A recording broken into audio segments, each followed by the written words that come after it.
What's up, y'all, man? The excuses has already been made. You got people out here making excuses just in case Terrence Crawford win. I told y'all this already. There will be excuses. When Terrence Crawford beat Errol Spence Jr., especially if he go in there and dominate him, the whole he was in a car accident. He was in two car accidents. Oh, he had a torn retina. Remember that? Remember his torn retina, and also he's been on a layoff. He hasn't fought in what, a year and a half. And all of this stuff is going to come to the surface once Terrence Crawford wins. Errol Spence himself, Brian Custer asked him, "Why do you think Terrence Crawford is the favorite?" Errol Spence said, "I would have him as a favorite too, because of the things that I've been through outside of the ring, with the car accident and the torn retina." So even Errol Spence Jr. is making the case for, if he lose the fight, he got that to fall back on. He got an excuse to fall back on. Sean Porter on the Porter Way podcast, he was speaking to Chris Algieri. So him and Chris Algieri brought up, especially Chris Algieri. Chris Algieri said, I have the fight closer than what I had it 2 or 3 years ago. He said 2 or 3 years ago, I had Errol Spence winning, but since he has been through a car accident with the torn retina, but he also did say that Terrence Crawford has grown into a full-fledged welterweight now, which I've been saying for about a couple years now. I said the best chance for Keith Thurman or Sean Porter or Errol Spence or Danny Garcia, any of those welterweights, Carol Brook, the best chance they had to beat, or had a chance to beat Terrence Crawford, which I still had Terrence Crawford winning, was to catch him as soon as he came in the welterweight division, as he made that transition from 140 to 147. That was the best chance they had of catching him in between those weights. Now, fast forward what? Terrence Crawford fought Jeff Horn in what, 2018, 19, 20, 21, 22, 23. That's 5 years ago. He's a full-fledged welterweight now. It's over. Y'all should have caught him when he first came into the division. But let's get back on this excuse thing. And I'm listening to other podcasts making the same case. And like I told everybody, especially if Terrence Crawford going here and it's a neck-to-neck fight, and Terrence Crawford pulled out a decision, even if he stopped Errol Spence, but he stopped him late, and it's a really, really back and forth fight, action fight. They both getting each other this time in the fight, having moments in the fight. Then I don't see them really bringing up the car accident. But if Terrence Crawford go in there and outclass this man and stop this man, y'all don't really think that the people that oppose Terrence Crawford are going to bring up those car accidents and the eye injury and the layoff. Of course they're going to bring it up. Of course, because they don't see no way that Terrence Crawford is going to win this fight. A lot of I ain't going to say all Errol Spence fans, but his hardcore fans, they don't see it. They say Errol Spence is too big, he's too powerful, he's too this, he's too that, which I keep telling y'all, the size is not going to matter. When you start getting these all-time great fighters who can transcend up into weights, they get to a certain weight. Of course, you can get to a certain weight class where guys are going to be too big. But Terrence Crawford has fought guys that were either bigger than him or full-fledged welterweights. He fought Cole Velasquez. He fought guys like Benavidez. He fought Sean Porter. He fought Kell Brook. He fought these guys, and these guys are big guys. Even Errol Spence told y'all that he said Kell Brook is a big boy. Kell Brook is the biggest fighter he fought, the biggest and strongest fighter he fought. And Terrence Crawford beating Kell Brook had nothing to do with his eye. It had nothing to do with his eye. And people out there that don't like Terrence Crawford, these people even admitted that they thought Kell Brook was winning the fight. Y'all thought Kell Brook was winning the fight, and I heard people say that they had Kell Brook winning the fight before the fight. You know what I'm saying? I don't want to call out no names, black fight fan. I don't want to call out no names. You know what I'm saying? 78. I don't want to call out no names. You know what I'm saying? I don't want to call out no names, but it was people out there that was saying that Kell Brook was going to win the fight. 78 said he said he had Porter beating Terrence Crawford. So, but after the fight, I'm not saying those guys after the fight change their mind and say, well, Porter was nothing or Kell Brook was nothing. But after the fight, people say, well, Sean Porter was retiring. Kell Brook's eye was messed up. But the fight had nothing to do with his eye being messed up. Even Kell Brook told y'all himself. He said, I've never been hit with a punch, a counter punch like that. It had nothing to do with his eye. Now, once he hit him in the eye, he caused his eye to blink how he was blinking with his eye because Terrence Crawford hit him in the eye. It had nothing to do with Terrence Crawford with Kell Brook's eye. It had everything to do with what Terrence Crawford pulled off in the ring. He's clearly the better fighter than Errol Spence. Now we know both of these guys gonna come in dog shape. Errol Spence always in shape. He never miss weight. He comes in tip top shape. I never seen him get tired. He comes in tip top shape and all that, endurance and all that. Terrence Crawford comes in tip top shape, endurance and all that.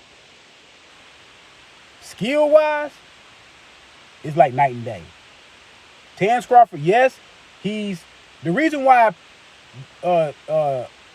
people point out Errol Spence's fundamentals is because he's not dynamic. He's not a dynamic fighter, and that's nothing against him. He has done very, very well not being dynamic. He's done very, very well being fundamentally sound. Now, he kind of equates himself to like a Tim Duncan, like, oh, Tim Duncan is fundamentally sound, so I'm like a Tim Duncan, and he said Terrence Crawford was like a Kevin Garnett. But the difference is those guys are not getting hit in the face. That's the difference. Those guys are not getting hit in the face. Tim Duncan can be fundamentally sound in basketball all he wants. He's not getting hit in the face. You're going to be getting hit in the face. And Errol Spence is not hard to find. Now, the reason why both of these guys had trouble and they was missing Sean Porter, because when they both fought Sean Porter is awkward. He's very awkward. He moves awkward. He moves off beat in the ring. He does a lot of football type moves in the ring. It works for him. I'm not saying nothing bad about Sean Porter. Sean Porter is a pretty good fighter. But what I'm saying is he's so awkward, it's hard to find what he's going to be at any given time. So they both had hard times kind of finding him a little bit. Errol Spence had more trouble than Terrence Crawford because of Terrence Crawford's skill level. But when Terrence Crawford fight Errol Spence is a big target. Now, y'all walk around and say Errol Spence is a big welterweight, he's this, he's that. Yes, he's a big target. Terrence Crawford is going to have no problem finding Errol Spence. Errol Spence moves, and he doesn't, see, this is another thing about Errol Spence, what's going to get him in big trouble. He doesn't move his head off the line. His head always on the line, and he uses the high guard. Now, the high guard can help you, but the bad thing about a high guard is guys that use the high guard, they don't move their head off the line because they are relying on the high guard for their defense. Terrence Crawford can punch around the high guard. It's ways you can get around a high guard with different angles, changing the angle of your punch, jabbing and hooking off the jab. You can hook behind the high guard. Everybody knows this. That if you've been watching boxing for a while, you know the high guard is penetrable. Every defense is penetrable if you come with the right game plan. And I don't like the high guard because it doesn't look good to the judges when a guy is throwing punches at you and he's hitting, even if he's hitting your arms and your gloves on the high guard, it still doesn't look good to the judges. It just looks like you just defensive. It's like you just in defensive mode and the other guy is pushing the fight. So the high guard can be a benefit and then it can be a non-benefit to you. And Errol Spence has a long torso. And y'all talking about he's the body snatcher and all this stuff. Watch how Terrence Crawford gonna be going to his body. See, Terrence Crawford got that. He has a perfect he got perfect dimensions as far as he got long arms with a short torso. Like Mayweather had long arms with a short torso.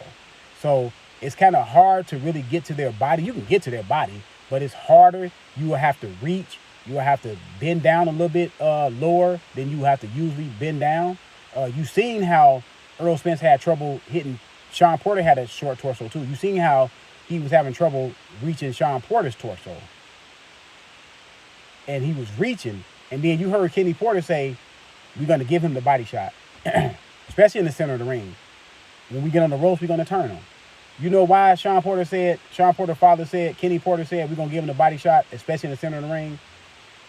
Because we're going to counter him upstairs. And that's what Terrence Crawford is going to be doing. Give him the body shot. Because if Terrence Crawford counter Errol Spence enough upstairs, he's going to stop going to the body in the center of the ring. Period. Period, point blank. Terrence Crawford can't fight on the inside. Terrence Crawford can fight on the inside, ladies and gentlemen. Why fight on the inside if you don't have to, though? Terrence Crawford doesn't have to go up into a fight and say, well, I have to win the battle on the inside. He doesn't have to do that. Errol Spence has to do that. Errol Spence cannot lose the battle on the inside against Terrence Crawford. If he's losing the battle of the inside of this against Terrence Crawford, or if it's a tie, he's gonna get dominated because he can't beat Terrence Crawford from the outside. He can't beat Terrence Crawford from the mid range because he can't beat Terrence Crawford from the mid range because Terrence Crawford is too good of a sharpshooter on counter punching. Now he can't beat him from the outside. Terrence Crawford got longer arms than Errol Spence by 2 inches. Terrence Crawford is 74. Errol Spence is 72. Terrence Crawford got like middleweight length on his arms. So how is Errol Spence gonna have like speed advantage? Terrence Crawford. Foot speed advantage. Terrence Crawford. Educated feet. Terrence Crawford. Ability to keep your feet on the outside without reaching for punches like Errol Spence does. So agility. Terrence Crawford. Fast twitch muscles. Terrence Crawford. Combinations. Terrence Crawford. Jab. I give that even. Power, I give that even. Uppercut, hooks, hooking off the jab, a variation of punches. That all goes to Terrence Crawford. Defense, that goes to Terrence Crawford. I'm telling y'all, the defense goes to Terrence Crawford. Terrence Crawford been getting hit. Well, Errol Spence get hits too. Go look at the Sean Porter fight. He was getting hit a lot too. So they all get hit, man. They all get hit. But Terrence Crawford, if Terrence Crawford want to go in here and stink this fight up and make it a defensive fight and fight from the outside and win this fight from the outside, y'all gonna say he was boring. He can do that. Terrence Crawford can do that. Terrence Crawford, this fight is going to go how Terrence Crawford wants the fight to go. Now, depending on how the knockout comes, that depends on Errol Spence. If Errol Spence come in here and he fight kind of defensively and he try to fight behind his jab and be cautious, maybe he can last the whole fight. If he come out here, he gonna be on that. I'm bigger. I'm stronger. I'm the bully. I'm gonna be on my front foot. I'm be front foot heavy. I'm finna come and get you. Then he gonna get stopped in 7 to 8 rounds. I guarantee you that. If he come in here and try to do the bully thing on Terrence Crawford, he's going to get stopped in 7 to 8 rounds. Right now, I got it around about 9 to 10. But if he come in there like that, I like that game plan. If Errol Spence come in there with that front foot heavy, going after you with that Margarito style, I like that style against Terrence Crawford because all Terrence Crawford going to do is pick his shots off. Errol Spence going to be coming straight in the line. Errol Spence he don't bend at the waist. He doesn't move side to side on angles. He's going to come straight in the front door. If he comes straight in the front door, Terrence Crawford going to have all types of punches ready for him. Now, I'm not saying Terrence Crawford's not going to get hit. Of course he's going to get hit. But he's going to counter Errol Spence, and Errol Spence going to be getting hit with punches that he never got hit before. Because he's never faced a fighter like Terrence Crawford. Terrence Crawford has faced pressure, big guys, not quite like Errol Spence, but Errol Spence is not hard to get prepared for. All you got to do is be in shape to fight Errol Spence. All Terrence Crawford has to do is just make sure he's in shape, his endurance is right. He got the style to dominate Errol Spence, really. Now, this fight is 50-50 in some people's eyes on paper. It's still 60-40 to me, even on paper. Even if you want to say it's 50-50, it's 50-50 on paper. But when they get in the ring, y'all going to see that it's not even 50-50. It's not even a 50-50 fight. But let me know what y'all think, man. I just think Terrence Crawford going to dominate the dude. I think from round 5, 6, 7, I think we just going to see the cream rise to the top. And Errol Spence he's going to become a target. But let me know what y'all think, man. Y'all take it easy. I'm out.